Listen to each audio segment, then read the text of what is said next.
Voilà, bonjour à toutes et à tous. C'est un plaisir de vous retrouver pour ce deuxième webinaire d'Action Margot. On va parler de quelque chose qui est dans toutes les familles lorsqu'il y a des problématiques de santé, problématiques du proche aidant. On a eu un changement législatif en début d'année, dont on va largement discuter. Donc, ça va être une heure super intéressante ensemble. En tout cas, au nom du comité d'Action Margot, on est super content de vous avoir. Peut-être juste quelques petits rappels sur le fonctionnement de ce type de webinaire. D'abord, vous avez deux box pour échanger. Une première box qui était une box discussion, un chat. Vous pouvez poser des questions sur le déroulement de l'événement, si vous avez un problème encore technique. Et pour tout ce qui est questions, eh bien, c'est l'option Q&A de Zoom qui va vous permettre de poser des questions et aux panélistes de répondre. On va demander aux panélistes de répondre au fur et à mesure. Donc, on va essayer de faire en sorte, évidemment pas quand ils sont en train de vous faire leur présentation, mais à la suite de leur présentation, de répondre pendant le webinaire aux différentes questions que vous pourriez avoir. L'objectif ici est qu'on puisse répondre à un maximum de vos questions pendant l'heure qui nous est donnée, plus que si on n'avait que quelques minutes à la fin du webinaire pour prendre 3 questions. Donc, utilisez cette option à fond, donc c'est l'option Q&A. On a aussi un main levée virtuelle. Alors, celle-ci, vous pourrez l'utiliser à la fin du webinaire dans la période de la table ronde, puisque chacun des conférenciers se tiendra à votre disposition à la fin. Alors, à la fin, on prendra les questions qui n'auront pas encore été répondues par les différents conférenciers, voire des nouvelles questions que vous pouvez poser soit sur le Q&A pendant la table ronde, soit en direct. Là, vous appuierez sur lever la main et on vous donnera la parole. Le déroulement d'événements, eh bien, je vais vous le présenter rapidement. On va d'abord poser le cadre législatif, puisqu'il a changé ce cadre au 1er janvier avec Rachel Salem qui va nous parler pendant 10 minutes du cadre légal. Ensuite, nous aurons Véronique Petout de l'État de Genève qui nous brossera le portrait des mesures à disposition à l'État de Genève, notamment pour venir en aide aux proches aidants. Ensuite, on aura Adrien Serres qui, en tant que proche aidant, nous parlera de son expérience. Il nous dira comment il l'a vécu, quelles sont les ressources qu'il a eues à disposition. Et évidemment, ça permettra de faire un lien entre les situations vécues au sein des familles et puis les organisations qui sont là pour aider ces proches aidants. Et puis, on terminera donc ce panel avec Mercedes Puteo, qui, elle, fait partie de l'association Espace Proche et qui pourra également nous parler de ces mesures sur l'association à disposition des proches aidants. On finira, comme j'ai dit tout à l'heure, par la 5e étape qui est la table ronde. Alors, on a la chance d'avoir des intervenants vraiment de grande qualité qui connaissent leur domaine d'intervention. Donc, je ne vais pas les présenter ici, vous avez sous les yeux, ils se présenteront rapidement eux-mêmes. Par contre, évidemment, profitez qu'ils soient là pour poser vos questions, profitez de leur savoir pour pouvoir avancer dans vos situations individuelles ou collectives. Je ne terminerai pas cette introduction sans évidemment dire que ce webinaire est organisé par Action Margot. Action Margot, c'est une association qui a été créée il y a plus d'une année suite au décès, malheureusement, de Margot, une collègue de l'OICO. C'est vrai que l'OICO est assez impliqué dans cette association. Plusieurs membres du comité sont de l'OICO, puisque nous sommes des anciens collègues de Margot, qui était un rayon de soleil et qui nous a quittés suite à une maladie, un cancer du sein, et qui, notamment pendant les mois qu'elle a passé chez nous, nous a toujours dit que le travail était important pour elle, pour se sortir de sa situation, pour continuer à évoluer. Et puis, ses collègues de travail, avec la Ligue genevoise contre le cancer, avec la famille de Margot, a décidé de créer cette association pour venir en aide aux personnes malades du cancer, mais également aux employeurs. Et c'est la particularité vraiment de l'association, c'est qu'on travaille avec les employeurs qui se retrouvent face à des situations souvent très difficiles à gérer parce qu'ils n'ont pas les ressources, parce qu'ils ne savent pas simplement comment faire face à une situation de cancer au travail.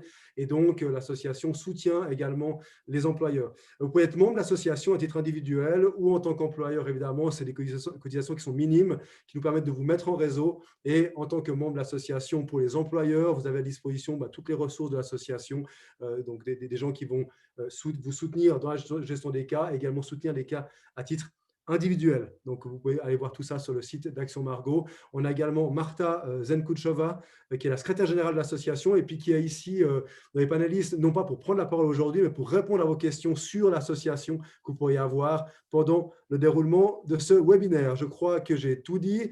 L'association est également en coopération avec la Ligue vaudoise et Genevoise, j'ai déjà dit, mais la Ligue vaudoise est également partie prenante pour l'organisation de ce cycle de webinaires. Je crois que cette fois, je n'ai rien oublié. Donc, on va passer la parole à notre premier intervenant. Il s'agit de Rachel Salem. Elle est avocate au sein du cabinet OA Légal. Bonjour Rachel, ça fait un grand plaisir de t'avoir avec nous pour nous poser ce cadre légal qui a changé au 1er janvier. Donc déjà, le cadre légal qui entoure cette question des proches aidants et puis ce qui a changé au 1er janvier, notamment pour les employeurs. Chère Rachel, la parole est à toi pour une dizaine de minutes. À tout de suite. Et c'est moi qui change les slides, hein, donc tu peux sans doute me dire si je vais pas assez vite.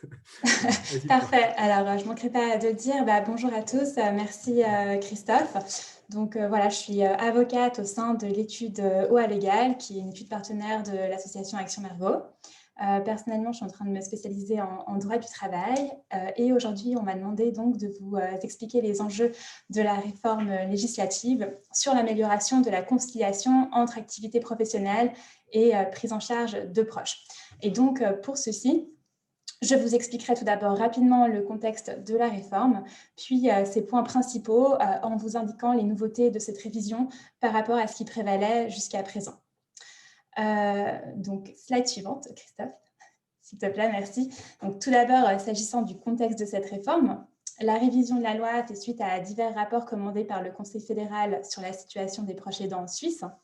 Il en ressort que les proches aidants sont souvent placés dans une situation difficile du fait d'un surmenage et également de la difficulté à concilier leurs responsabilités professionnelles avec leur vie familiale. De cette situation découle un risque de précarisation et donc de pauvreté auquel il convient de remédier. Le travail de soins effectué constitue aussi d'autre part une ressource importante pour la société et il convient de le préserver. Le but de la révision est donc de permettre aux professionnels de s'absenter du travail pour une courte durée, de réduire temporairement leur taux d'occupation ou de prendre un congé pour assumer des tâches d'assistance, et ce, sans mettre en danger leur situation financière, leur carrière ou leur prévoyance vieillesse ultérieure. Donc sur la slide suivante, nous allons passer en revue les points majeurs de la réforme législative, qui consiste tout d'abord dans l'introduction d'un congé payé de courte durée pour s'occuper d'un proche, ensuite dans l'introduction d'un congé de plus longue durée pour s'occuper cette fois d'un enfant gravement atteint dans sa santé, et enfin de la modification de la loi sur l'AVS s'agissant du droit à la bonification AVS pour tâches d'assistance. Il y a aussi un quatrième point dont nous ne traiterons pas aujourd'hui, qui est l'allocation pour un potent et supplément pour soins intenses de l'AI. Je vous invite, si vous êtes intéressé par ce point, à consulter le message du Conseil fédéral. Il faut savoir qu'il y a une entrée en vigueur différée de ces différentes dispositions. Elles sont toutes entrées en vigueur le 1er janvier de cette année, sauf le congé pour prise en charge d'un enfant gravement atteint dans sa santé et les dispositions sur les allocations de perte de gain correspondantes qui, elles, entreront en vigueur le 1er juillet 2021 seulement. J'en arrive tout de suite au premier point de la réforme. La loi comporte désormais le droit à un congé payé pour prise en charge d'un proche pour une courte période. Avant cette révision, on avait un régime légal compliqué à comprendre où des dispositions différentes s'appliquaient selon le proche concerné.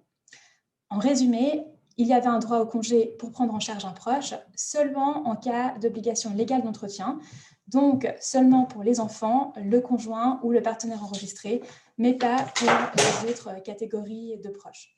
Ce droit au congé ne valait que jusqu'à la mise en place d'une solution de remplacement. C'est l'article 324A du Code des obligations qui règle ce point. Il faut savoir que cet article 324A, il est toujours applicable aujourd'hui, mais qu'il a été complété par les dispositions légales de cette réforme. On y reviendra en parlant des dispositions topiques. Donc, selon l'article 324A du Code des obligations, le droit au salaire dépend notamment de l'ancienneté de l'employé qui se calcule selon des échelles. Par exemple, à Genève, on applique l'échelle bernoise qui prévoit un droit au salaire pendant les 3 semaines, enfin un droit au salaire de 3 semaines pardon, pendant la première année de service, d'un mois pendant la deuxième année de service, de 2 mois dès la troisième année, etc. Ce crédit annuel en salaire prévu par l'article 324A du Code des obligations est un crédit pour tous les empêchements de travailler. Donc, en cas de maladie de la personne employée, on déduit aussi les jours d'absence de ce crédit annuel. La personne salariée qui prenait congé pour s'occuper d'un proche devait donc utiliser ce même crédit. Pour les autres catégories de proches, donc autres que ceux faisant l'objet d'une obligation légale d'entretien, il n'y avait aucun régime précis applicable selon la loi. La durée du congé dépendait de ce qui était jugé équitable selon les circonstances du cas d'espèce, sans droit au salaire, à moins d'une convention d'un usage contraire. Bien entendu, ce régime légal correspondait à des règles minimales applicables s'il n'y avait pas de régime plus favorable aux travailleurs prévu contractuellement dans un contrat individuel de travail, dans un règlement du personnel ou une convention collective de travail. Donc, slide suivante. Merci. Donc, avec ce nouvel article introduit dans le Code des obligations, on a désormais clarifié la durée du congé, la durée du droit au salaire, ainsi que les proches concernés. En résumé, on a donc aujourd'hui un droit à un congé payé pour s'occuper d'un proche. La notion de proche est définie plus largement que celle prévalant avant, donc les proches pour lesquels il existait une obligation légale d'entretien, et englobe désormais non seulement le conjoint et les enfants, mais également les parents, les beaux-parents, la personne qui fait ménage commun avec le salarié depuis au moins 5 ans de manière ininterrompue, ainsi que les frères et sœurs. Ce droit au congé, il est de 3 jours par cas et de 10 jours par an au total. Un cas, qu'est-ce que c'est un cas? Selon le Conseil fédéral, c'est une unique affection, une unique atteinte dans la santé. Donc, ça signifie qu'en cas de rechute, par exemple d'une maladie, il n'y a pas de nouveau droit à ces 3 jours de congé. L'année à considérer pour le plafonnement est l'année annuelle de service et non pas l'année civile. Et donc, dans ce cadre, la personne salariée aura droit, lorsqu'elle remplit les conditions légales de ce congé, à 100% de son salaire qui sera à la charge de son employeur. En pratique, elle devra démontrer la nécessité de la prise en charge de son proche en produisant un certificat médical, mais contrairement à ce qui prévalait jusqu'alors, elle n'aura pas besoin de démontrer en plus l'impossibilité de trouver une solution de remplacement pour cette prise en charge. Alors, j'ai dit précédemment que l'article 324A du Code des obligations restait en vigueur. J'attire votre attention sur le fait que cet article restera applicable en parallèle en cas d'obligation légale d'entretien. Cela veut dire en pratique que le parent qui doit s'occuper de son enfant pendant une durée supérieure à 3 jours pourra, lui, bénéficier d'un droit au salaire selon l'échelle applicable, en plus du droit au congé payé de l'article 329H CO. Mais il devra démontrer dans ce cadre qu'il n'a pas pu trouver de solution de remplacement. À des fins d'exactitude, je mentionne également que l'article 36 de la loi sur le travail a été modifié dans le même sens que l'article 329H du Code des obligations. C'est la slide suivante. Mais on peut directement passer voilà, à la slide encore d'après. Parfait, merci. Sur les absences professionnelles de longue durée, puisque voilà, on a fini avec ce congé de courte durée qui prévoit donc un congé pour la prise en charge de proches défini largement. Donc, s'agissant maintenant du deuxième point de la révision législative, le droit à un congé de prise en charge pour un enfant gravement atteint dans sa santé. Jusqu'à présent, on avait le régime dont on a discuté auparavant, donc cet article 324A du Code des obligations, un droit au salaire qui est limité en fait au temps pour lequel il n'y a pas de solution de remplacement et conditionné en fait à ces échelles applicables. En cas de résiliation dans un cas d'une telle absence, résiliation du contrat de travail donc, le congé était valable mais considéré comme abusif. Donc désormais, ce qui est prévu par la révision législative, c'est l'introduction de plusieurs articles dans le Code des obligations, mais aussi dans la loi sur les allocations pour perte de gain, qui règle spécifiquement le droit au congé de prise en charge d'un enfant gravement atteint dans sa santé en raison d'une maladie ou d'un accident. Le but de ces articles est donc de permettre aux parents de prendre un congé payé d'une plus longue durée pour s'occuper de leur enfant.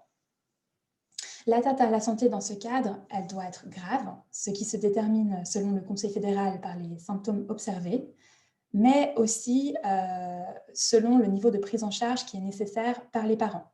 Donc, dans ce cadre, une même atteinte à la santé pourra être jugée plus ou moins grave selon l'âge de l'enfant. Les parents auront droit, dans ce cadre, à une allocation pour perte de gain, versée dans un délai cadre de 18 mois pour 98 indemnités au maximum, ce qui correspond à 14 semaines de congé. Si les deux parents exercent une activité lucrative, chacun a droit à la moitié des indemnités journalières, à moins d'un accord contraire. Donc, sur la slide suivante. Merci. Voilà, on voit que l'indemnité journalière, elle correspond à 80% du revenu moyen de l'activité lucrative, mais le revenu est plafonné, le revenu annuel, à 88 200 francs par an, ce qui correspond à une indemnité journalière de 196 francs par jour. En cas de salaire supérieur à ces 88 200 francs, il pourrait y avoir également une obligation de l'employeur de compléter les APG selon le crédit annuel dû à l'employé et qui est basé sur l'échelle dont on a parlé précédemment, l'article 324A du Code des obligations. Donc, en pratique, l'employeur et l'employé doivent annoncer ensemble par un formulaire adressé à la caisse de compensation AVS les jours de congé pris et le salaire correspondant. La requête devra aussi être accompagnée du certificat médical attestant de la gravité de l'atteinte à la santé. Et l'APG pour congé de prise en charge, elle primera les éventuelles autres prestations reçues des assurances sociales. Elles sont listées à l'article 16S de la LAPG. Et par exemple, sont comprises là-dedans les indemnités chômage.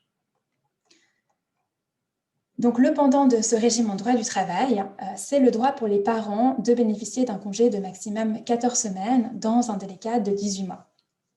Il sera important pour la personne salariée de rapidement informer son employeur des modalités selon lesquelles elle souhaite prendre le congé afin que le travail puisse être organisé en conséquence. L'utilisation de ce congé, elle n'aura pas d'impact sur le droit aux vacances et la personne salariée sera également protégée contre un licenciement pendant une période maximale de 6 mois. Donc, un congé qui serait donné pendant cette période serait nul.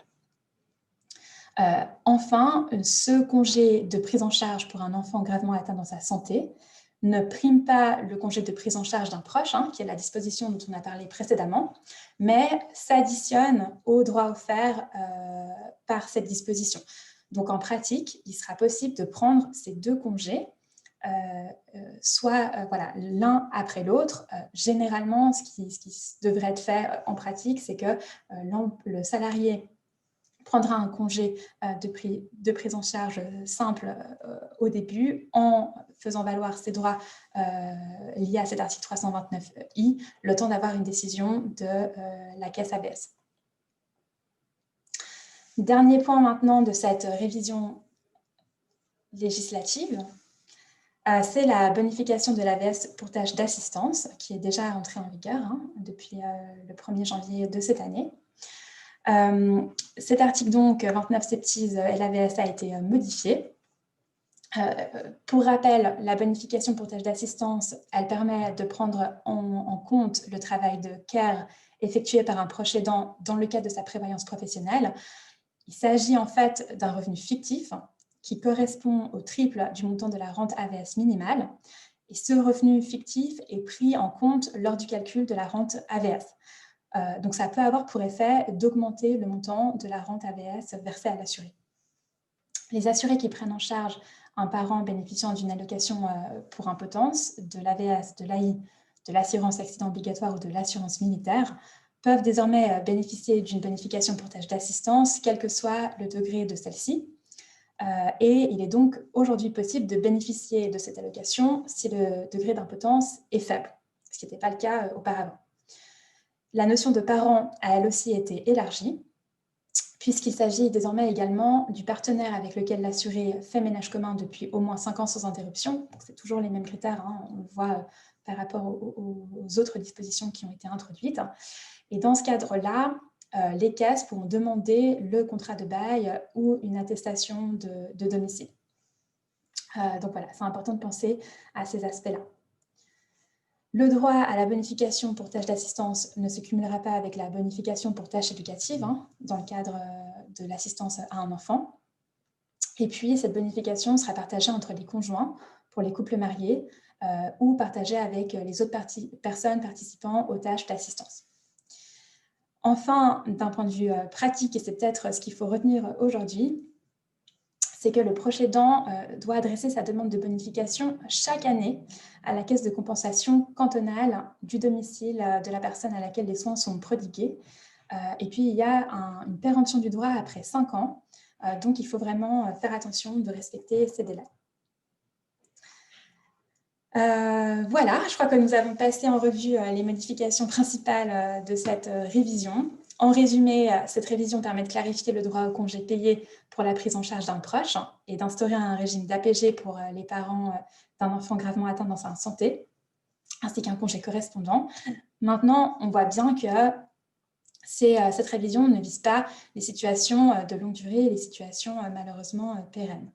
Et dans ce cadre, il est vraiment important de bien communiquer entre les employeurs et les employés afin de trouver ensemble une solution à la situation du cas d'espèce qui peut passer par l'adaptation des horaires de travail, une réduction de l'horaire de travail ou d'autres aménagements dans la manière d'effectuer ces tâches. Pour faire le lien avec la présentation suivante, il est important que les proches aidants se renseignent également sur les éventuelles aides financières additionnelles auxquelles ils auraient eux-mêmes droit ou auxquelles aurait droit la personne atteinte dans sa santé, sachant que les aides financières qui peuvent être octroyées dépendent de chaque cas d'espèce. Et les assistants sociaux sont d'une grande aide dans ce cadre. Je crois que Madame Petou va en parler. Voilà, je reste à disposition en cas de questions à la fin de cette conférence ou par email. Et je vous remercie pour votre attention. Merci beaucoup Rachel pour ces précisions. C'est vrai que c'est le domaine du droit toujours complexe à comprendre, donc tu l'as parfaitement synthétisé. C'est un exercice de style, surtout en un quart d'heure, donc en tout cas un tout grand merci à toi. Tu verras que tu as 4 questions déjà dans le Q&A, donc on te laisse travailler là, pendant les prochaines minutes pour essayer d'y répondre en direct. En cliquant sur taper réponse, bien sûr. Et puis, comme ça, on enrichira, et ça, je ne l'ai pas dit en introduction, mais on enrichira en fait un petit document questions et réponses qui sera remis aux participants à la suite de cette conférence. Donc, voilà, c'est l'avantage de ce module permet à chacun de profiter des questions de tous, de toutes et tous. Mais un gros merci Rachel. On accueille Véronique Petou avec plaisir. Bonjour. Véronique, bonjour, bienvenue. Voilà, on vous voit bien. On se réjouit de vous entendre, d'entendre l'État de Genève et ce que l'État fait pour les proches aidants, notamment dans le cadre de cette révision de la loi. Donc, la parole est à vous. On se réjouit de vous entendre. Voilà, et à tout de suite. Merci. Donc, je vous remercie de m'avoir donné cette occasion de présenter le dispositif cantonal de Genevois, ce dispositif pour le soutien des personnes proches aidantes qui s'est mis en place depuis 2017. Et j'occupe ce poste de délégué cantonal seulement depuis l'année dernière. C'est un poste créé par M. Podja qui a relevé et qui a toujours signifié l'importance des proches aidants en tant que tel, quoi. Donc, prochaine dia. Voilà. Je tenais quand même à vous donner quelques chiffres avant de rentrer dans ma présentation pour vous dire qu'à Genève, selon l'enquête suisse de la santé, un Genevois sur 4 âgé de 15 ans ou plus est proche aidant régulièrement. Je vous laisserai lire le reste. C'est vrai que je vais passer assez rapidement sur certaines dias pour que vous les avez après dans la documentation de l'association. Donc, je préférais vous laisser quand même suffisamment de documents et d'informations plutôt que de vous les lister là en live. Donc, c'est quand même assez important de savoir que c'est un Genevois sur 4. Ça représente quand même plus de 100 000 personnes, donc c'est pas rien. Et puis, je profite aussi pour vous donner une définition du proche aidant. Je sais que Mercedes Putuo, qui va être la dernière intervenante, va vous la donner, mais je pense que si je parle de tout ça sans définition, c'est un petit peu dommage. Je passe notre définition au niveau des commissions consultatives, au niveau des projets, est bien plus large que la définition au niveau légal. Au niveau légal, c'est vrai qu'on s'arrête pour certains droits, il faut vivre sous le même toit, pour certains autres, c'est plus élargi.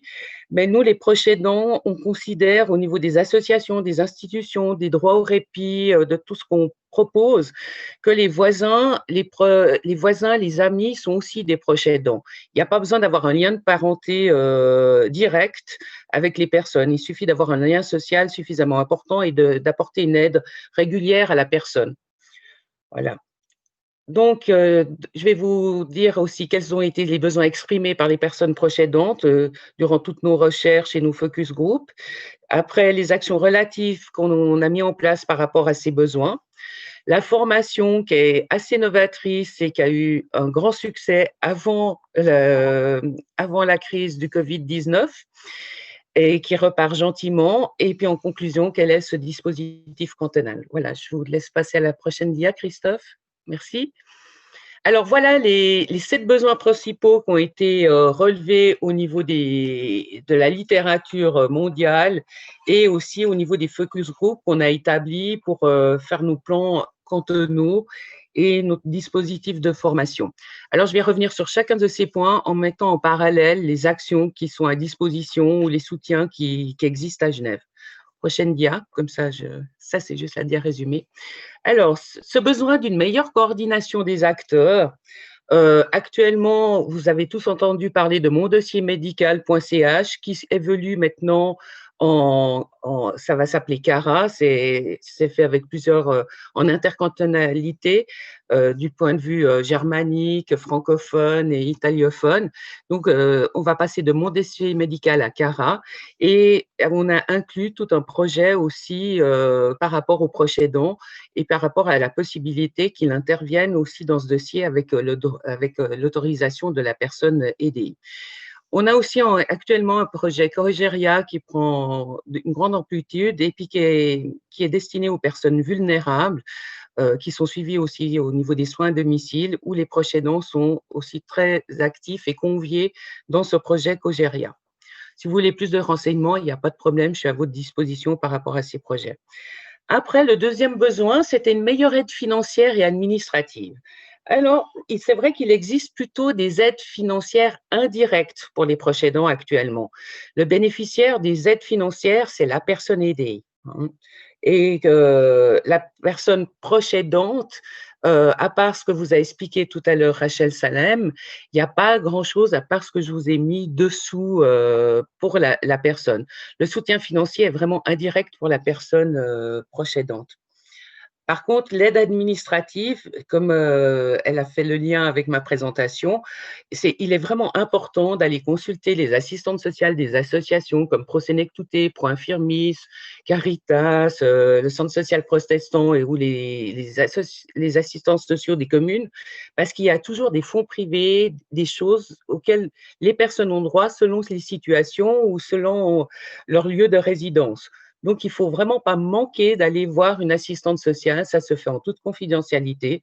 Et je veux dire, c'est vraiment le meilleur conseil en général qu'on peut donner aux personnes.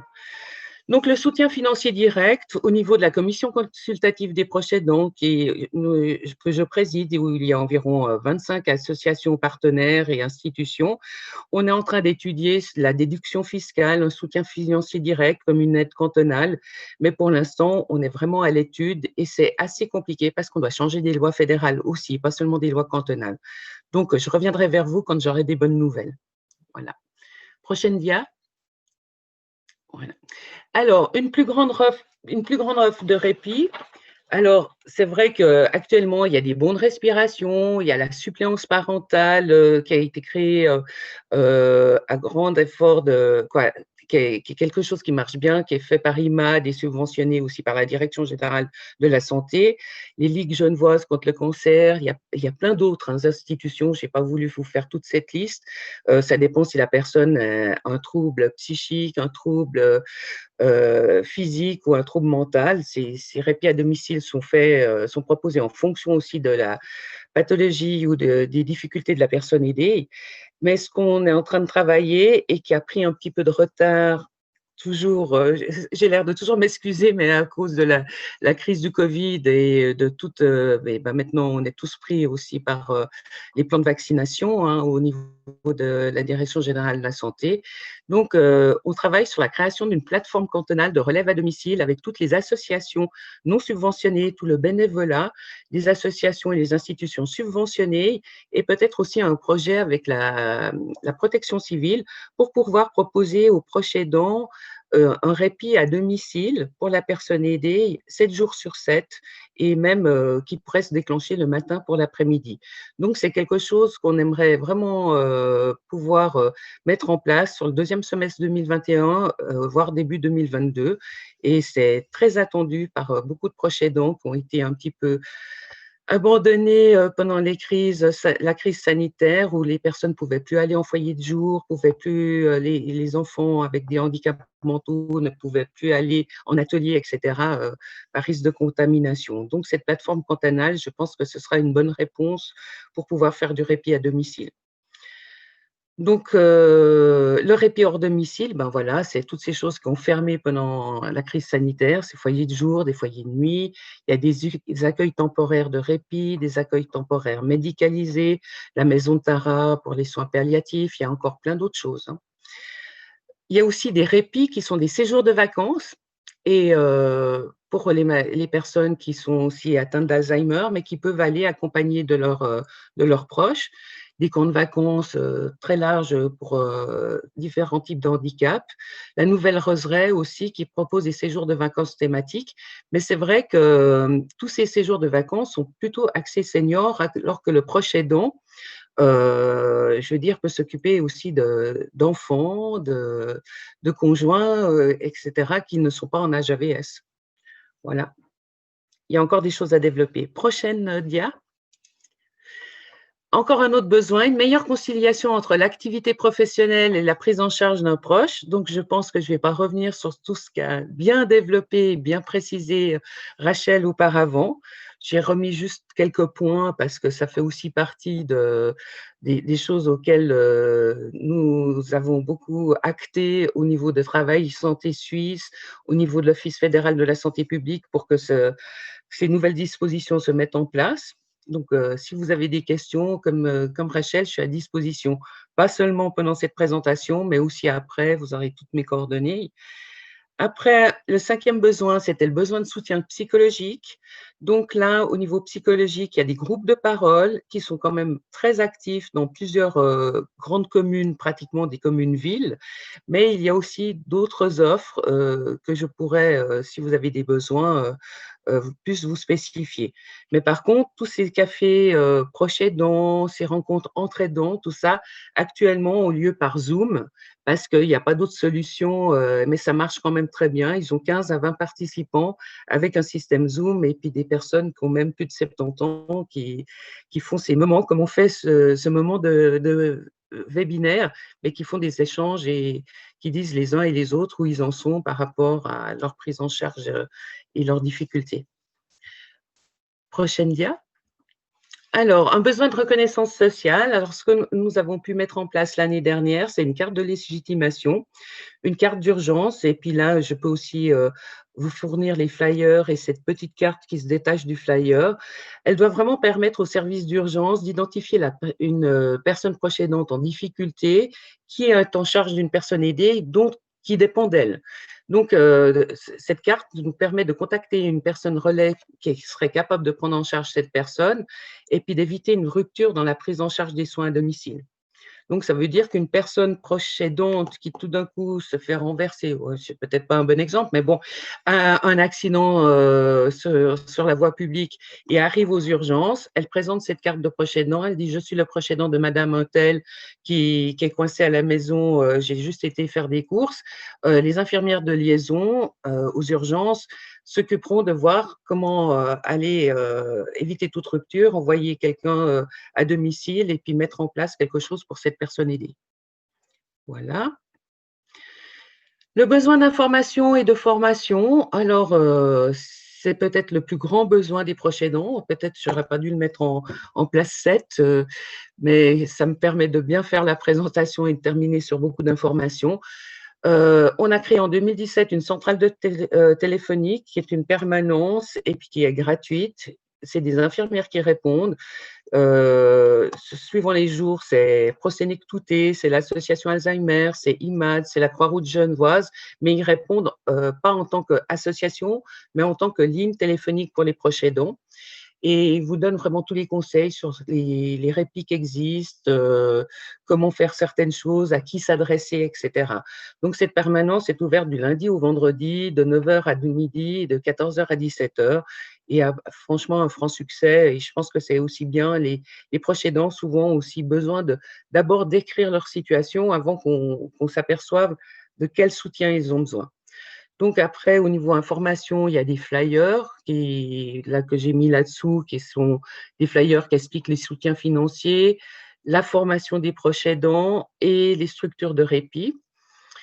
Nous venons aussi d'éditer une bande dessinée pour laquelle je suis déjà en rupture de stock, qui a été très très bien accueillie, des nouveaux témoignages.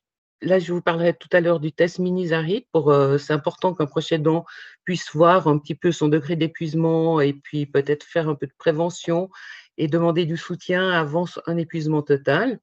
Nous avons le site internet procheaidant.ge.ch où vous avez vraiment tous les renseignements, plus que ce que je vous donne sur ce document. Et je vous encourage aussi à vous inscrire au Facebook Proche Aidant Genève, de vous abonner parce que là-dessus, je mets toujours s'il y a une rencontre, une conférence, j'avais mis les nouvelles dispositions fédérales, etc. Donc, si vous êtes abonné à cette page, dès qu'il y a quelque chose qui se passe sur Genève ou au niveau plus large, mais quand même helvétique, vous avez des informations. Prochaine dia. Alors, j'ai quand même voulu un petit peu insister sur la formation parce qu'on espère que peut-être après, qu'on arrivera peut-être à la commencer après juin ou en septembre. Ben, c'est vrai que c'est une formation à la fois modulaire, mais qui est quand même en présentiel. On va voir ce qu'on peut développer aussi au niveau formation, au niveau numérique, mais pour l'instant, les gens ont besoin d'un échange en présentiel. Alors, donc là, c'est le flyer pour que vous ayez l'idée de ce que c'est. Et elle a été élaborée en partenariat avec l'HEDS et les partenaires du réseau de soins. Elle a le soutien financier du canton de Genève et elle a débuté en 2020, juste avant la crise du coronavirus. Et de janvier à mars, on a eu 78 inscrits qui ont été présents à beaucoup de cours qui étaient déjà prévus entre janvier et mars. Donc, ça a été un franc succès d'avoir autant de personnes inscrites sur 3 mois. Mais après, en mars, on a dû fermer la formation vu la crise sanitaire. Ce qui est important dans cette formation, c'est qu'on propose aux personnes gratuitement une relève à domicile de 5 heures. La formation dure 3 heures, mais ça veut dire qu'une assistante à domicile va venir 1 heure avant et reste 1 heure après la formation à la HEDS, à la Haute École de Santé. Et comme ça permet aux gens de se sentir libres et de participer à ces formations. Voilà. Et puis, normalement, elle coûte que 30 francs. Hein. Donc, elle se décline en 3 modules de 27 unités. Là, je vous ai mis comment vous pouvez vous inscrire sur Internet si vous êtes aficionados direct de l'ordinateur ou appelez directement l'HEDS pour vous inscrire. Après, prochaine dia. Je me suis permise de vous mettre toutes les thématiques de cours. Prochaine dia. Voilà. Et encore prochaine dia. Voilà tous les cours qui existent. Donc, c'est une offre assez importante par rapport à cette formation pour les proches aidants qui est vraiment très, très bien vécue par les participants. On a des questionnaires d'évaluation dithyrambiques. Alors, en conclusion, le dispositif cantonal pour les proches aidants, c'est au milieu un dispositif d'information parce qu'il faut toujours savoir qu'est-ce qui existe et si vous pouvez avoir droit à ça ou à plus ou différent. On a donc une carte d'urgence, on a des formations, du soutien financier administratif, des mesures de répit à domicile, hors domicile, aussi tout un suivi des proches aidants quand les personnes sont institutionnalisées, des espaces d'écoute des soutiens psychologiques, donc tout un listing aussi de consultations psychologiques qui existent quand vous êtes proche aidant et que votre personne aidée est hospitalisée. Enfin bon, il y a beaucoup de choses qui existent et c'est tellement riche et tellement différent que finalement, c'est important qu'il y ait un site internet à l'État qui vous permette de naviguer dans toute cette offre que beaucoup de gens ignorent. Voilà. Et ce site internet de l'État va être revu et rendu un petit peu plus attractif à partir de ce printemps. Alors, je termine en vous disant que si le fait de s'engager en tant que proche aidant, c'est important, ça constitue des moments d'échange humain à la fois valorisants et gratifiants, il s'accompagne souvent d'effets secondaires tels que l'épuisement physique, le stress, l'isolement social. La première année où on est proche aidant, ça va encore, mais sur la durée, les personnes peuvent vraiment s'isoler et c'est très dur de partager ce qui vient un petit peu lourd avec d'autres personnes. Donc, les gens restent un petit peu en autarcie. Donc, il est important de demander de l'aide avant de s'isoler. Et puis, ces symptômes d'épuisement, il y a un test que je vous ai présenté là, qui se fait en même pas 2 minutes, c'est le Minisarit. C'est un test international qui vous permet de voir un petit peu où vous en êtes et selon votre score, vous essayerez de voir si vous êtes en fardeau léger, en fardeau modéré, en fardeau sévère et avec des conseils de ce que vous devez faire et que vous devez peut-être penser à vous avant d'être épuisé et d'être la prochaine personne. Donc, on essaye vraiment de faire la prévention avec une journée intercantonale, avec toutes ces informations pour éviter l'épuisement des proches aidants et aussi essayer de voir ce qu'on peut développer comme répit à domicile et comme soutien direct au niveau financier pour les proches aidants. Et voilà, merci pour votre engagement et vous avez toutes de quoi m'appeler directement, de m'envoyer des mails et puis que je peux répondre à toutes vos questions sur ce qui se passe à Genève et ce à quoi vous avez droit ou ce qui est en train de se développer ou de me faire part de vos étonnements. Merci Voilà. beaucoup. Merci, cher Véronique. C'est très complet. Bravo, bravo au canton voilà, qui a œuvré vraiment sur cette thématique de manière assez remarquable, on va dire. Donc, c'est un bel exemple. Évidemment, on a aussi des gens qui nous écoutent qui sont dans d'autres cantons. Donc, ça serait trop long de jouer au jeu des différences. Mais en tous les cas, Voilà. voilà, on reste à votre disposition pour les questions que vous pourriez y avoir. Vous avez des questions aussi qui vous ont été posées, cher Véronique. Donc, Oui, je essayez d'aller regarderai. voir dans le Q&A. Et puis, on vous retrouve tout à l'heure pour la table ronde. Voilà, un Je grand veux juste merci. dire Et... que Oui, je vous en Mercedes prie. parlera du canton de Vaud et Super. ma collègue Mercedes Paune, pas Pultéo, je veux dire, Genève et Vaud collaborent énormément ensemble. On est deux cantons à faire une offre pour les proches aidants assez fantastique par rapport aux autres cantons. Voilà.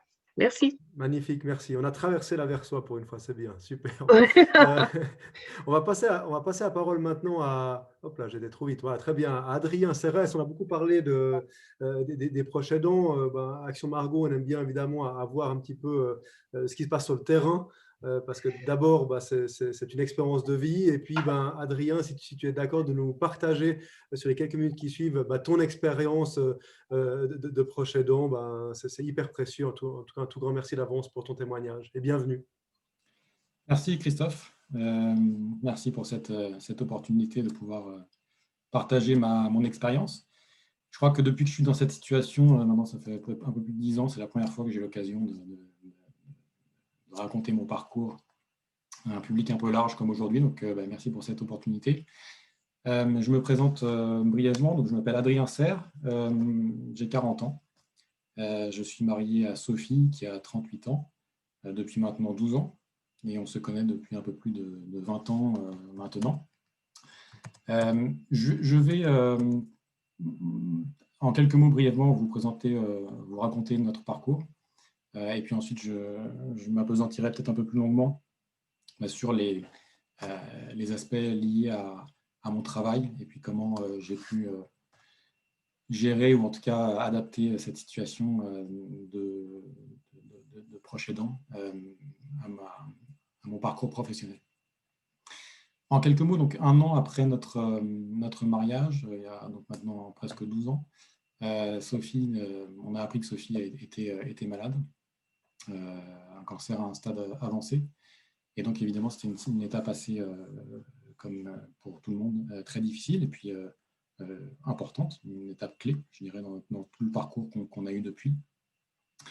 Et depuis donc, 12 ans, Sophie a quasiment été en traitement continu pendant cette période.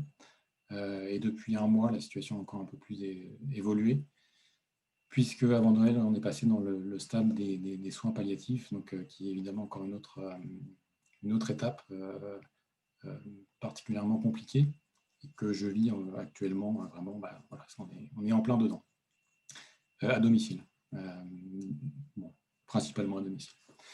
À l'époque, donc il y a 12 ans, on habitait à Paris, et tous les deux, nous travaillions, nous avons tous les deux un travail. Sophie était orthoprothésiste, et moi, à l'époque, je travaillais dans une banque d'investissement à Paris.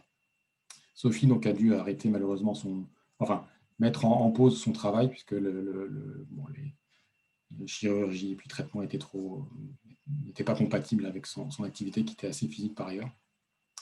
Et à cette époque, moi, j'ai eu la chance de pouvoir prendre des vacances, des congés. Donc, j'étais dans le système évidemment législatif français, qui octroyait un certain nombre de vacances importants, surtout dans la banque, ce qui était une chance à l'époque. Et donc, il m'a permis de prendre un certain nombre de semaines de vacances pour me permettre de m'organiser un peu, de prendre un peu de recul et le temps surtout de déjà digérer cette nouvelle qui a évidemment complètement changé notre parcours, notre vie. Après 2 ans, on a déménagé à Genève, un moment peut-être un peu plus calme dans les traitements de Sophie. Mais l'objectif, c'était vraiment pour nous de changer de cadre et d'environnement, tout en continuant notre vie, je dirais, avec des projets, et puis le plus normalement que possible, entre guillemets. Un départ de Paris faisait déjà partie de nos projets qu'on avait depuis quelques années. Voilà. Après, Genève, à l'époque, était compte tenu de la situation, un bon compromis pour nous, en termes d'environnement, de cadre de vie, et puis de proximité, évidemment, avec Paris, la France et Paris en particulier, où on a encore une bonne partie de nos familles et de nos amis qui comptent évidemment beaucoup pour nous. Donc ça a été aussi une étape importante, ce départ à Genève, cette arrivée maintenant à Genève, ça fait maintenant 9 ans. À cette occasion, moi j'ai démissionné de mon travail à Paris, et ça s'inscrivait aussi dans une démarche qui était déjà un projet qui mûrissait dans ma tête, et puis avec Sophie depuis quelques temps, de trouver un autre travail, en tout cas pour moi, qui se rapprochait un peu d'autres valeurs que j'avais. Et donc je travaille depuis 9 ans dans une ONG dans le secteur de la santé publique, qui s'appelle Gavi Alliance, et donc qui finance des programmes de vaccination et de renforcement des systèmes de santé dans des pays qui n'ont pas forcément les moyens de se payer, d'allouer des ressources suffisantes pour la santé publique dans leur pays. Sophie donc, était encore à cette époque, elle ne travaillait plus, mais elle était quand même en poste encore au sein d'une entreprise d'orthoprothèse à Paris, et a démissionné pour ce projet. Et en arrivant d'ailleurs, la période était, comme je vous le disais, un petit peu plus calme, ce qui lui a permis c'était une volonté de sa part également de continuer une activité professionnelle. Donc elle a retrouvé un travail à Lausanne, toujours dans une entreprise d'orthoprothèse. Malheureusement, ça n'a duré que quelques mois, puisque de nouveau la situation s'est un petit peu dégradée, et puis donc les traitements de nouveau n'étaient plus compatibles avec cette activité professionnelle. Et donc, elle a stoppé cette nouvelle aventure dans cette entreprise, tout en restant investi dans des associations, mais avec un rythme plus compatible, comme je vous le disais, avec sa situation. Et puis, elle a repris par ailleurs quelques études à l'Université de Genève en histoire. Voilà brièvement pour notre parcours de vie depuis 12 ans. Plus spécifiquement me concernant, et concernant mon rapport au travail, à mon parcours professionnel, de manière générale, depuis 12 ans, je suis resté, c'est lié probablement aussi à ma nature, mais assez discret dans mon entreprise, dans mes entreprises, à la fois en France et puis maintenant à Genève, sur ma situation personnelle. Bon, tout en informant, ça je pense que c'est très important, enfin, de mon point de vue c'était important si ce n'est indispensable, tout en informant systématiquement à minima, je dirais mes responsables directs de la situation ou de l'évolution de la situation auquel j'étais confronté. Voilà, j'avais, comme je vous le disais, quand même j'ai toujours une volonté de maintenir une séparation assez importante, stricte, qui est importante pour moi entre ma vie professionnelle et ma vie personnelle. Là, je vous indiquais que j'avais pris l'initiative, et bon, ça aurait été compliqué de ne pas le faire, mais d'informer mes responsables de manière systématique. Ça, ce qui m'a beaucoup aidé, évidemment, c'est j'ai eu la chance d'avoir affaire à des personnes qui ont toujours été assez compréhensifs et ont fait preuve de flexibilité. Ce qui m'a évidemment beaucoup aidé, j'étais à la fois dans mon travail à Paris et actuellement, depuis que je suis à Genève, amené à voyager pas mal dans mon travail pour des périodes qui ne sont pas toujours très courtes, 1, 2 semaines, 3 semaines. Donc, ce qui peut être quand même assez contraignant pour apporter et continuer d'apporter le soutien dont Sophie a besoin, notamment pendant les périodes de retraitement. Et à plus forte raison aujourd'hui, dans une situation de soins palliatifs qui, là, on passe vraiment à un stade, je dirais, encore plus, qui demande encore plus de ressources, d'énergie et de temps. Donc voilà, la compréhension et la flexibilité de mes employeurs et en tout cas de mes managers directs ont permis d'apporter les aménagements nécessaires qui m'ont permis de, moi, continuer à maintenir un équilibre qui est important pour moi entre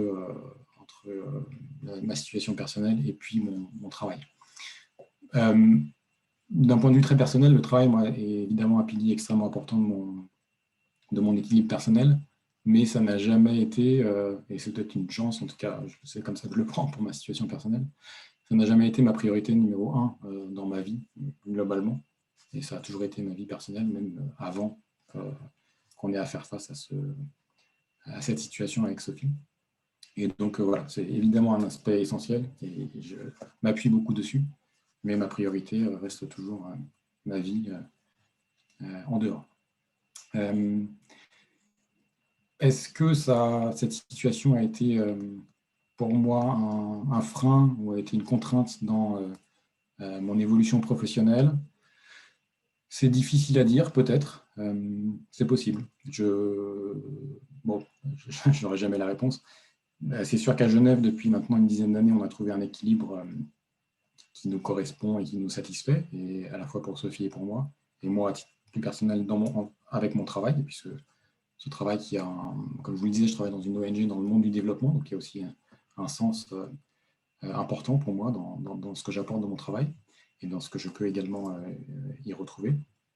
On a donc trouvé un équilibre assez juste, assez pertinent aujourd'hui, et probablement que consciemment ou inconsciemment, je n'ai pas non plus envie de perturber cet équilibre trop en peut-être poursuivant d'autres opportunités ou en étant à la recherche d'un autre poste ou d'une évolution qui aurait eu le risque peut-être de remettre en cause cet équilibre. Initialement, effectivement, on avait eu, quand on discutait avec Sophie, maintenant, il y a, je sais pas, 15 ans, plus de 15 ans, la volonté de partir un peu plus loin en expatriation, parce qu'on est tous les deux français. Donc c'est possible que ça ait été un frein dans ce souhait, mais finalement, on s'est tout à fait plus que contenté de notre vie à Genève, qui est extrêmement heureuse. Et donc, voilà, la réponse à cette question, je pense, restera en suspens.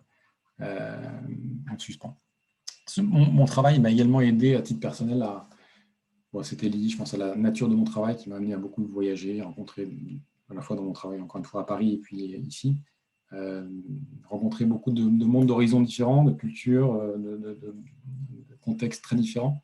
Et donc, je pense que ça m'a aidé à titre personnel à m'adapter et en tant que proche aidant, c'est un terme que j'aime pas trop, mais à titre personnel, mais en tant que proche aidant, ça m'a aidé, je pense aussi, à une des ressources nécessaires, c'est, je pense, la faculté d'adaptation, de ne pas vouloir tout prévoir, chaque situation, ou en tout cas, et encore moins aujourd'hui dans notre situation actuelle, mais en tout cas ne pas accepter en tout cas l'imprévu. Voilà. Et à titre personnel, ce n'est pas quelque chose qui était non plus inné. Donc, mon travail m'a aussi aidé à, je pense, affronter, dans une certaine mesure, aussi bien que possible la situation actuelle. Et puis accepter aussi une vie qui, évidemment, est différente d'un parcours plus classique, plus standard, entre guillemets, sans côté négatif, avec beaucoup d'épreuves, évidemment, mais une vie qui, finalement, a été, enfin, est toujours très heureuse malgré toutes ces difficultés et qui est principalement grâce à Sophie, qui a toujours une énergie débordante, même si aujourd'hui elle est un petit peu évidemment atténuée. Et voilà, c'est vraiment tout un parcours qui, je dirais, a renforcé notre mariage qui a été extrêmement heureux. Voilà, je m'arrête là, je ne vais pas davantage rentrer dans tous les détails, mais j'espère que ce témoignage de mari aimant plus que proche aidant, comme je vous disais, je ne suis pas fan du terme proche aidant, qui est, à titre personnel, je trouve qu'il y a une connotation un peu trop administrative ou peut-être politiquement correcte. Enfin, bon, c'est un avis très personnel. Je n'ai pas d'autres termes à proposer pour remplacer ce qualificatif. Mais voilà, j'espère que ce témoignage un peu rapide, en tout cas, apportera un éclairage qui sera utile à chacun d'entre vous dans vos fonctions respectives. Merci. Merci Charles. Merci pour ton témoignage dans des conditions en plus évidemment qui sont de moins en moins faciles, on imagine.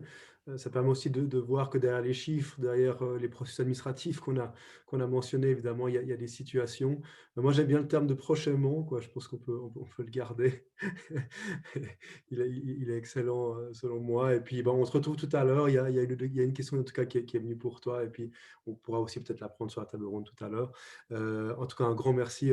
C'est difficile de passer la main après, mais on va le faire parce qu'on attend encore Mercedes Poutéon. On aimerait entendre un petit peu évidemment le monde associatif. Hein. Qu'est-ce que le monde associatif, qui est toujours en Suisse, bouillonnant, vivant, propose pour nos prochains mots. Alors Mercedes, la parole est à toi.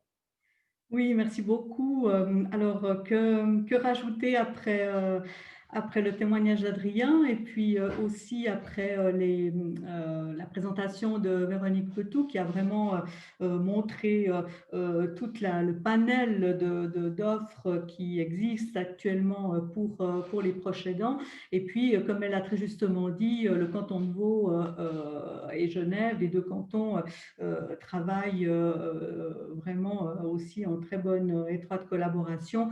Et je n'entrerai pas dans les détails de l'offre du canton de Vaud qui, dans les grandes lignes, est assez comparable à l'offre genevoise. Alors nous, effectivement, nous sommes une association qui a une mission cantonale et que nous remplissons avec le soutien et la subvention du canton, puisque le canton nous a donné mandat, dans un premier temps, de tenir la hotline cantonale gratuite pour les proches aidants, hein, qui est à la disposition des proches aidants pour l'information, l'orientation et le soutien. Cette ligne, il y a une réponse tous les jours de la semaine par des professionnels du domaine de la santé, du social et de l'accompagnement, ce qui est la spécificité au fond de notre association. Là, vous voyez ici, j'aime bien mettre des images pour montrer qui sont les personnes qui incarnent notre activité. Vous voyez ici l'équipe de professionnels qui travaillent à Espace Proche. On peut passer à la slide suivante. Alors, être proche aidant, qu'est-ce que c'est? Adrien nous a donné un témoignage de ce que lui, il a vécu, mais c'est vrai qu'être proche aidant, j'ai tenu à montrer cette image parce que c'est être vraiment multitâche et s'occuper de beaucoup de choses dans une situation. Et donc, ce petit personnage avec avec tous ces bras montre bien à quel point les proches aidants sont souvent très impliqués, très sollicités et dans divers domaines pour lesquels, à la base, ils ne sont pas forcément toujours préparés ou compétents. Donc, ça nécessite véritablement de se mettre en route et d'apprivoiser des domaines qu'on ne connaît pas forcément. On peut passer à la suivante. Alors, proche aidant, moi, je vous donne ici, puisque je suis dans le canton de Vaud et je travaille avec la définition du canton de Vaud, mais dans les autres cantons, la définition, en tout cas dans les grandes lignes et dans la teneur essentielle de ce qui est dit, se ressemble beaucoup. Donc, vous voyez ici la définition. Donc, c'est vraiment cette notion d'aider régulièrement un membre de son entourage qui est atteint dans sa santé ou son autonomie. Ça peut être pour une période limitée de quelques mois ou plus durablement durant des années. Et puis, il s'agit souvent d'un membre de la famille, mais parfois aussi d'un ami ou d'un voisin. Et puis, ce qui vient se rajouter, en tout cas dans le canton de Vaud depuis à peu près 2 ans, c'est que ce soutien, il peut se faire dans différents lieux et pas seulement au domicile, mais aussi dans les lieux d'hébergement ou d'accueil. Et donc, on élargit cette notion de proche aidant aussi aux personnes qui restent proches de personnes qui sont en institution, dans un EMS ou dans une institution pour des personnes avec des problèmes de handicap ou autres. À savoir aussi qu'en Suisse, 80% de l'aide et des soins fournis aux personnes malades sont fournis par des proches. Donc, c'est un pilier vraiment indispensable du système de santé, les proches aidants. Et sans les proches aidants, eh bien, le système de santé ne pourrait pas tenir la route. Concernant le sujet qui nous occupe et les proches aidants en activité professionnelle, dans le canton de Vaud, et je crois qu'on n'est pas très éloigné des chiffres suisses, 60% des proches aidants sont en activité professionnelle. Donc, c'est vraiment une part non négligeable de la population des proches aidants qui sont en activité professionnelle. On peut passer à la suivante. Voilà. J'ai trouvé intéressant de montrer ce schéma qui montre au fond le cercle vicieux de l'isolement du proche aidant dans son parcours. Et ce schéma, il montre que petit à petit, les personnes qui sont proches aidantes arrivent à un stade où elles peuvent s'isoler vraiment de manière très importante parce qu'au fond, et ça Adrien l'a très bien expliqué, au fond, ce rôle de proche aidant pourrait prendre toute la place et au détriment d'autres rôles, comme le rôle professionnel, comme le rôle d'ami, comme le rôle de père, de mère, de conjoint. Et donc, le fait que ce rôle de proche aidant prenne une place très importante, ou pratiquement toute la place, peut mener vraiment la personne dans un isolement qui peut être un isolement social, mais aussi un isolement professionnel et un isolement psychologique important, et donc avec des conséquences qui peuvent être très importantes aussi au niveau de la santé psychique et physique. La slide suivante, s'il vous plaît. Alors, en termes de besoins, je ne vais pas m'étendre dans tous les détails parce que je pense qu'ils ont été assez bien expliqués et Véronique Petou en a aussi parlé.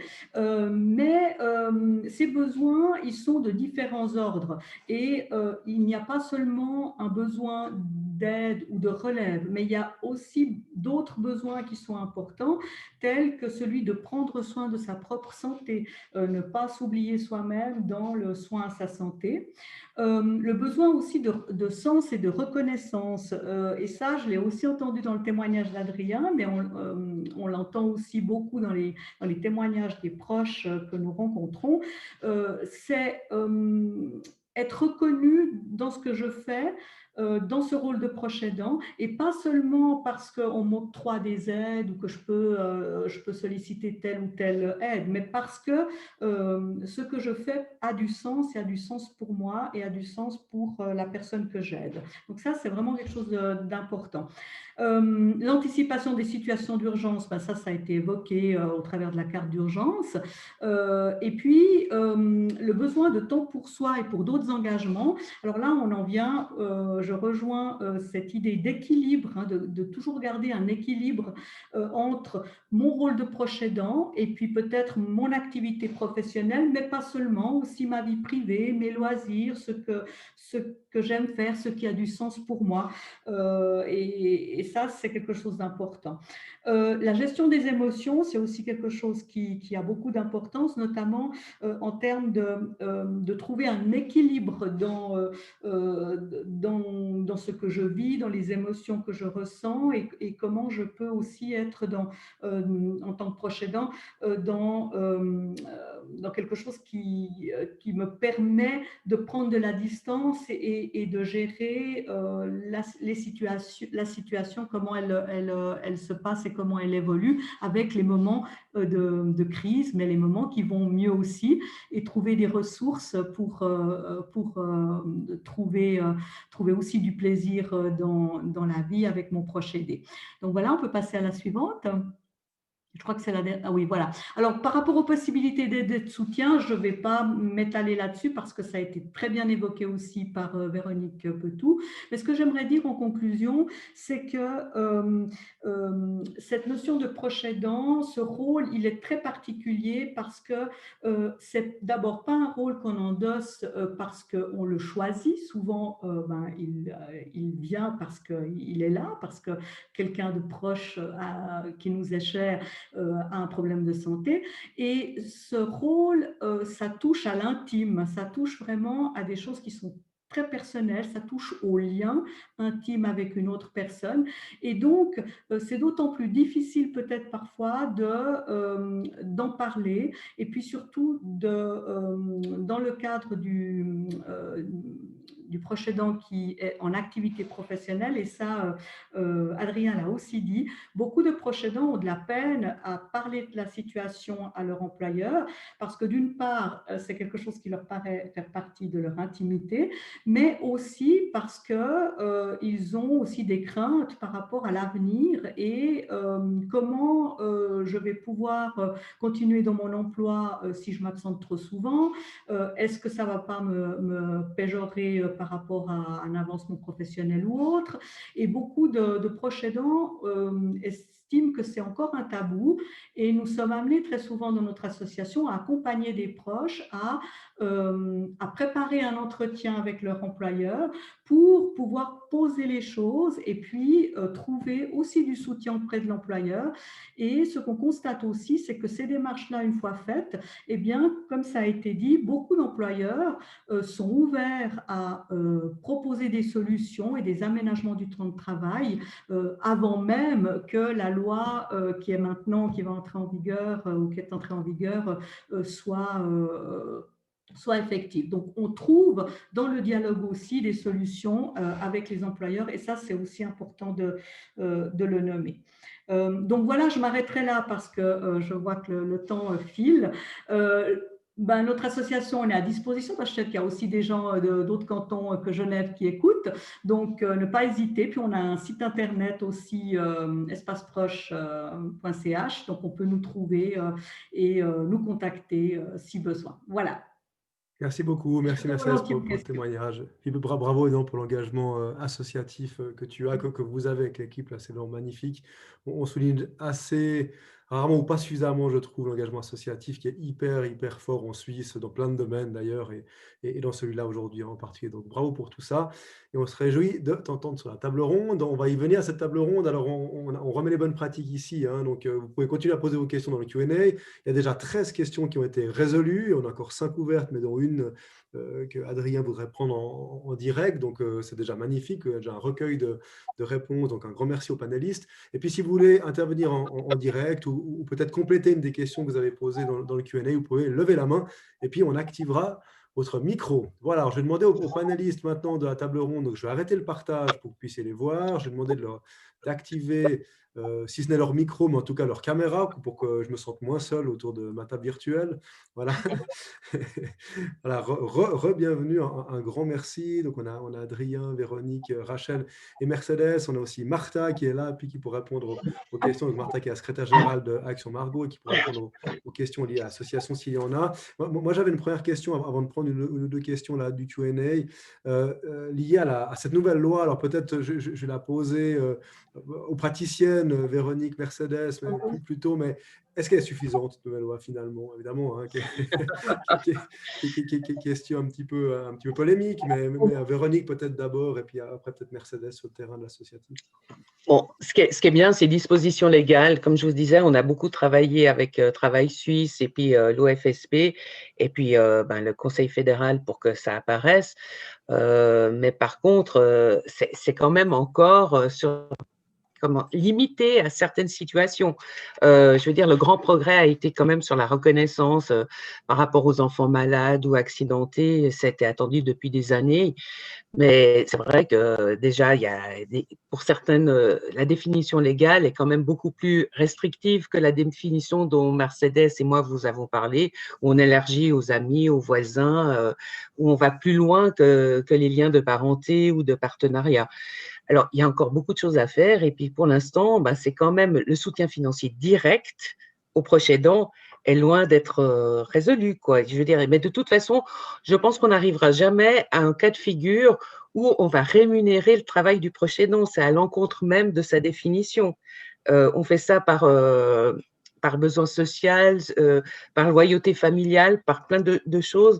Les gens dans leur demande de reconnaissance n'est pas uniquement au niveau financier.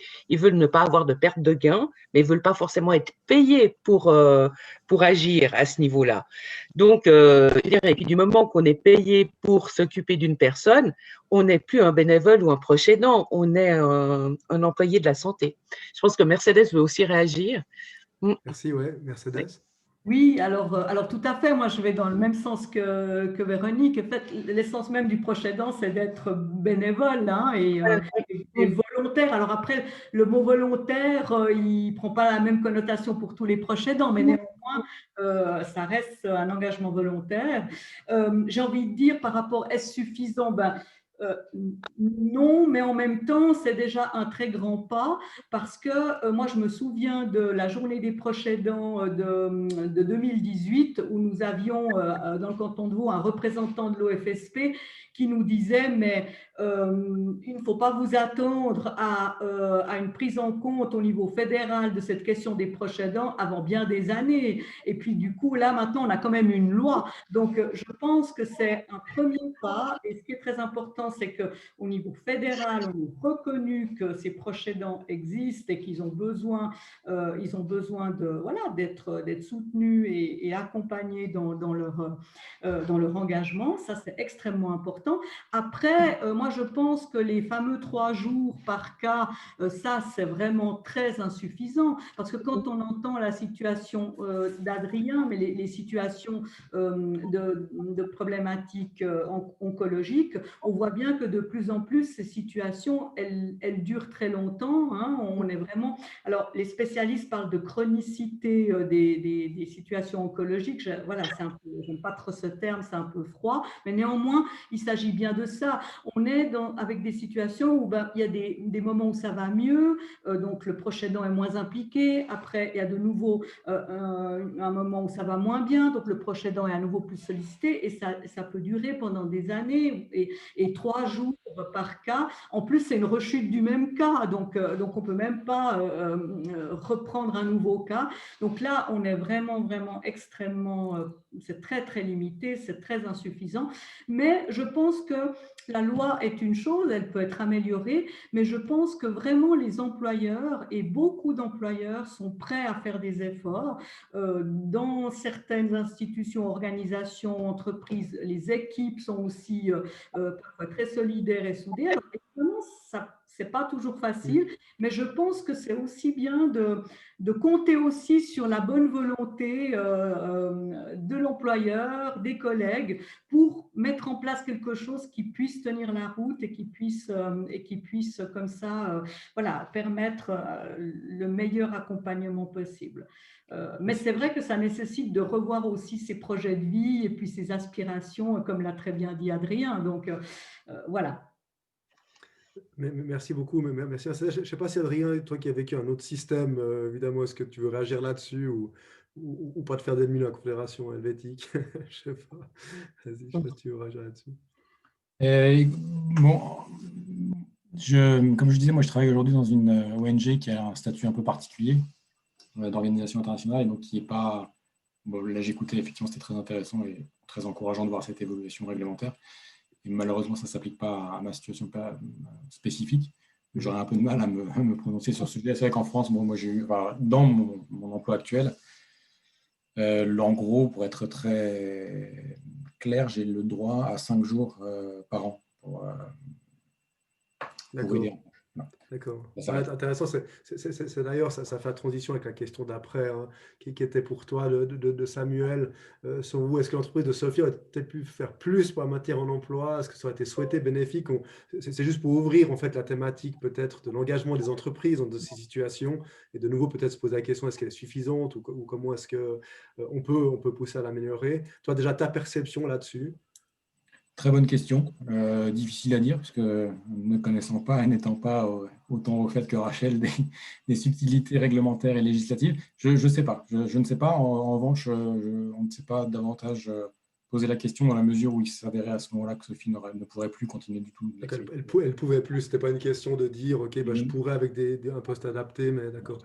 Enfin, elle aurait voulu, mais c'était plus envisageable de manière réaliste. Et donc, il y avait un autre projet qui était pour elle de s'investir dans d'autres projets. Sur cette question-là particulière de l'engagement des entreprises, peut-être Mercedes ou Véronique, est-ce que vous pensez que là, il y a aussi... alors déjà, est-ce qu'il y a des bonnes pratiques d'employeurs ou est-ce que les employeurs, de manière générale, peuvent faire plus dans ce domaine-là? Je sais pas, Alors, je vais Véronique, peut-être répondre en peut-être. premier. Oui. C'est vrai que, je veux dire, c'est pas la taille forcément d'une entreprise qui fait la bonne pratique, hein. Je veux dire, il y a eu, bon, c'est vrai que dans le système étatique, la reconnaissance du proche aidant a été assez rapidement faite au niveau des directions des ressources humaines. Après, maintenant, cette loi, ben, je veux dire, en l'inscrivant dans le code des obligations, oblige un peu tout employeur à en tenir compte. Quand j'ai fait mon échange avec Rachel, je lui ai dit, en début de semaine, j'avais reçu le téléphone d'une personne qui travaille dans un de nos super grands supermarchés suisses. Et puis, en fait, ils étaient tout à fait ouverts, parce qu'elle a mis en avant la nouvelle loi, etc., tout à fait ouverts à lui accorder ce congé. Ses parents revenaient d'hospitalisation dans un hôpital de gériatrie. Et puis, mais ils étaient très embêtés parce qu'ils ne savaient pas du tout quel code, vous savez, quel code au niveau administratif, maladie, nos proches, etc. Ils ne l'avaient pas encore mis en place au niveau administratif pour le codage. Et puis elle me dit, vous n'auriez pas des conseils, vous, en tant qu'État, à leur donner comment coder mon absence? Je lui dis, là, je crois que je ne vais peut-être pas m'inclure dans les codages des ressources humaines de chaque entreprise, mais je lui dis, déjà, le pas est fait. Et puis elle m'a dit, mais ils m'ont simplement demandé un certificat médical, et ça, c'est, alors que c'est aussi, je veux dire, une chaîne de supermarchés, ils n'étaient pas encore confrontés à ça.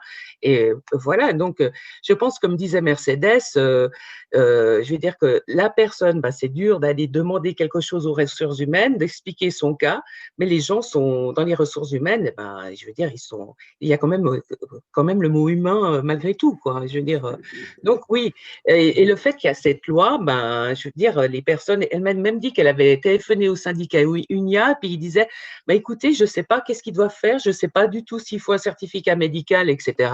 Donc elle s'est confortée avec moi, et puis elle m'a dit, ça s'est super bien passé. Puis je dis, ils trouveront bien un code dans leur informatique. Ça devrait pouvoir se faire, effectivement. Voilà. Mais Mercedes, sur cette question-là, du coup, de l'engagement des employeurs. Oui, alors je pense qu'effectivement, comme je disais tout à l'heure, les employeurs n'ont pas tous attendu qu'il y ait une loi pour être sensibles à cette problématique. Néanmoins, peut-être quand même dire que Rachel me corrigera si je dis faux, mais il me semble que la santé-sécurité au travail est une obligation légale et d'avoir un dispositif au niveau de l'entreprise à ce sujet est obligatoire en Suisse. Donc, ça veut dire que tout employé, mais le proche aidant aussi peut s'adresser à ce service où en principe il y a une infirmière, il y a aussi une assistante sociale pour parler, puis ça c'est tout à fait confidentiel, hein, ces services-là doivent rester confidentiels par rapport à l'employeur, et pour aller voilà, expliquer sa situation et puis demander aussi de l'aide peut-être pour justement comment je peux demander ça à mon employeur, qu'est-ce qui est le mieux de faire, etc. pour obtenir une solution à mon problème. Donc ça, je pense qu'il ne faut pas oublier ces dispositifs qui sont dans les entreprises parce qu'ils sont importants, puis ils sont peut-être souvent peu sollicités alors que ça pourrait l'être. Donc ça me paraît aussi quelque chose qu'il faut mettre en avant et puis encourager les personnes à s'adresser à ce dispositif qui existe en principe dans les entreprises. Bon, je pense sur la MSST, enfin, on est d'accord avec toi. Hein. Je pense que l'employeur a l'obligation de mettre en place ce dispositif pour encadrer. Maintenant, souvent, il ne sait pas tellement comment faire, il ne sait pas à qui s'adresser. Peut-être Martha, peut-être Action Margot a une solution pour ça. Comment est-ce qu'Action Margot, très, très, très sale, cas échéant, si un employeur venait lui poser la question, est-ce que d'ailleurs, est-ce qu'Action Margot répondrait à ce genre de questions? Qu'est-ce que je dois faire dans ces cas-là? Bonjour à tous.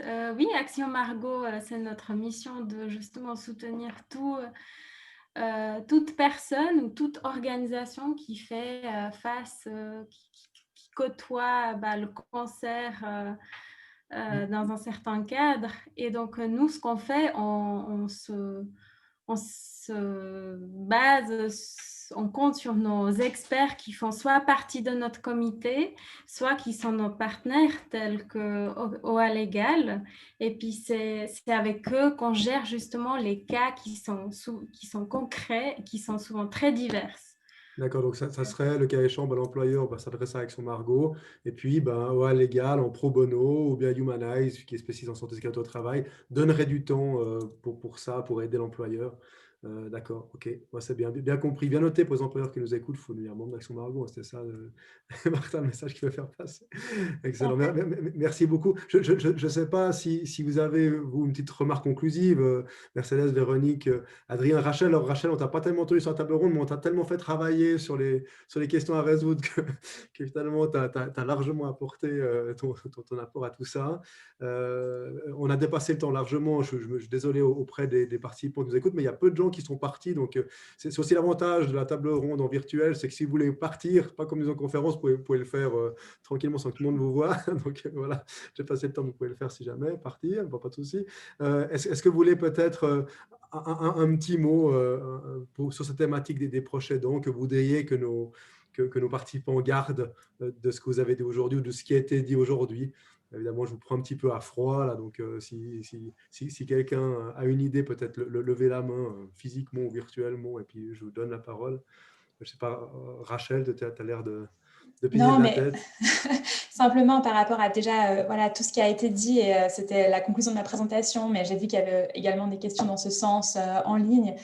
C'est vraiment important de privilégier la communication parce que, encore une fois, la révision qui entre en vigueur ou qui entrera en vigueur, ça institue un régime légal minimal. Mais dans certains cas, voilà, une personne a posé la question qu'est-ce qui se passe si j'ai un proche qui est en soins palliatifs à l'hôpital et je veux aller lui rendre visite. Donc, on comprend bien que ce n'est pas juste rendre visite 30 minutes, mais peut-être passer la journée à côté de cette personne. Voilà, ça ne rentre pas techniquement dans la nécessité de prise en charge, mais je serais surprise si dans un tel cas, quand on parle de la situation à l'employeur et que la personne qui est hospitalisée est réellement un proche, que l'employeur refuse d'octroyer un jour pour cela, alors payer ou non à voir. Mais voilà, je serais très étonnée. Donc, je pense qu'il faut vraiment privilégier ce dialogue. Merci beaucoup. Merci. Quelqu'un d'autre veut donner un petit mot de la fin, peut-être? Véronique? Ah, pardon, Véronique. Il faut réactiver le micro. Le micro a été coupé. Tac. Voilà, super. Voilà, c'est un peu tout ce que j'ai prôné, quoi. Je veux dire, il faut vraiment que les proches aidants, et ce qu'a dit aussi Mercedes, s'informent de toute façon, et c'est aussi en toute confidentialité, que ce soit une permanence téléphonique, à espace proche, avec une assistante sociale et tout. Je veux dire, c'est vrai qu'il faut faire ce pas de se reconnaître comme proche aidant. C'est peut-être pas tout de suite, au bout que 6 mois, quelqu'un a un gilet orthopédique et récupère mal, qu'on se sent proche aidant. C'est sur d'autres situations, sur la longueur, au bout d'une année, une situation chronique ou qui se péjore, où ça devient quelque chose de quand même un engagement qui devient lourd et qui provoque plein d'effets secondaires dont on a parlé toutes les deux. Et je pense que vraiment penser à soi, regarder où on en est au niveau épuisement et partager sa situation est hyper important. Je veux dire, on voit que ce risque de devenir une personne aidée ou d'avoir mal au dos, de plus pouvoir dormir, etc., rend les personnes dans des situations précaires, autant au niveau sanitaire que social ou voire financière. Donc, c'est dommage.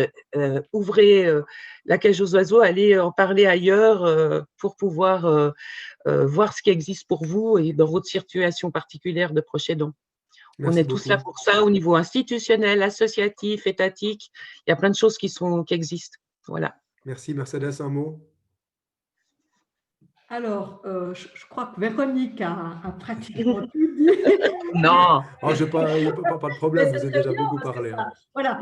Moi, je dirais que s'il y a deux mots qui me paraissent importants pour les proches aidants, c'est équilibre et sens. Et ça, je pense que le mot équilibre, il est très important, mais aussi le sens, parce que on peut s'investir dans cet engagement important quand ça fait sens. Et puis parfois, certains proches aidants nous disent mais voilà, je perds le sens de tout ça. Et ça, c'est difficile. Donc, je pense qu'équilibre et sens, c'est les deux mots que je retiendrai. Merci. Merci beaucoup. En tout cas, c'était un plaisir de vous avoir sur notre table ronde. C'était un plaisir de vous avoir comme panéliste. Franchement, beaucoup de thématiques ont été posées. Beaucoup de questions ont été posées. Vous avez brillamment répondu. Un grand merci. Je vais juste rapidement partager encore l'écran pour terminer et notamment pour vous dire, pour que j'ai fait tous mes devoirs, hein, qu'on a un prochain événement, déjà qu'il y a un replay qui sera disponible la semaine prochaine sur les réseaux. Vous allez recevoir tous les participants un email avec le document de questions et réponses, évidemment que pour que vous puissiez avoir toutes les bonnes informations qui ont été données par les participants dans le Q&A. Et puis le prochain événement, c'est le jeudi 11 mars à 16h30 qui va parler des droits et des devoirs et des entreprises et des collaborateurs concernés par la maladie. Donc là également une thématique qui est très très en ligne avec ce que veut faire Action Margot. En tous les cas, un tout grand merci d'avoir été avec nous. Portez-vous bien. Bon courage aussi à Adrien pour ses prochains jours, prochaines heures.